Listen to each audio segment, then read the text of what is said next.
President Donald Trump urged patience in trade talks with China on Friday, saying there is no need to rush, after the U.S. enacted a steep hike in tariffs on Chinese products and Beijing vowed to hit back. Locked in a trade dispute for more than a year, officials from the world's two biggest economies returned to the bargaining table late Thursday, led by Chinese Vice Premier Liu He, U.S. Trade Representative Robert Lighthizer and U.S. Treasury Secretary Steven Mnuchin. Talks with China continue in a very congenial manner.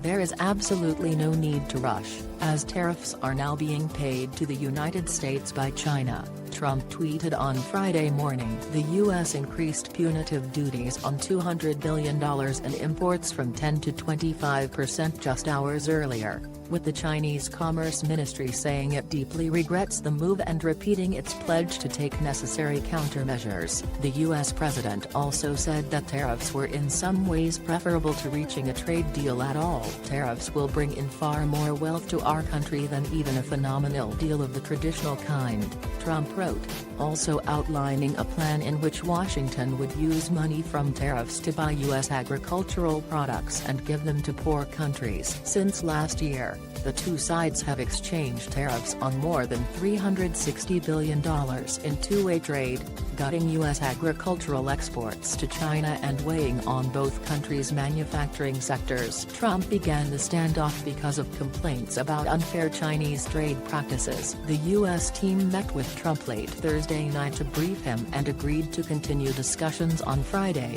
the White House said in a statement. Lighthizer and Mnuchin met the Chinese delegation for about 90 minutes Thursday evening and they had a working dinner with Liu. Despite optimism from officials in recent weeks that the talks were moving towards a deal, tensions reignited this week after Trump angrily accused China of trying to backpedal on its commitments. Can't do that, they took many parts of that deal and they renegotiated. You can't do that, Trump said on Thursday. Michael Taylor, a managing director for Moody's Investors Service, said the tariff hike further raises tensions between the two countries. While we believe that a trade deal will eventually be reached between the U.S. and China, the risk of a complete breakdown in trade talks has certainly increased, Taylor said. The renewed tensions roiled global stock markets this week and unnerved exporters, though Chinese shares led gains across most Asian and European markets on Friday. Liu said on his arrival in Washington that the prospects for the talks were promising,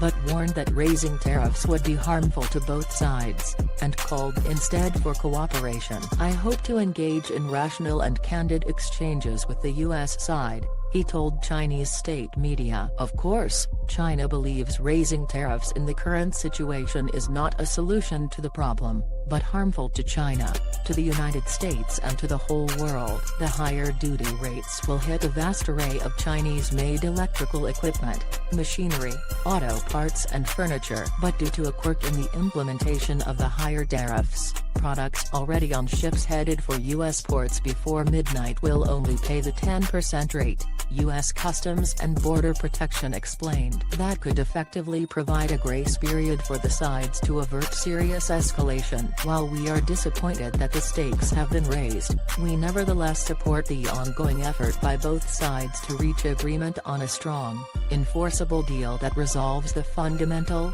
structural issues our members have long faced in China, said business lobby the American Chamber of Commerce in China. The U.S. is pressing China to change its policies on protections for intellectual property, massive subsidies for state-owned firms, and reduce the yawning trade deficit. Derek Scissors, a China expert at the American Enterprise Institute, said the two sides had clashed over how much of the final trade agreement should be enshrined in a public document, something Beijing has long resisted. What the Chinese step back primarily says is they don't want to publicly acknowledge that their existing laws, especially on IP, are flawed, he told AFP. Washington is counting on the strong U.S. economy to be able to withstand the impact of higher costs from the import duties and retaliation better than China, which has seen its growth slow. A Chinese central bank advisor told state-run Financial News that Trump's tariff hike and Chinese retaliation would lower economic growth by 0.3 percentage points. It is within a controllable range,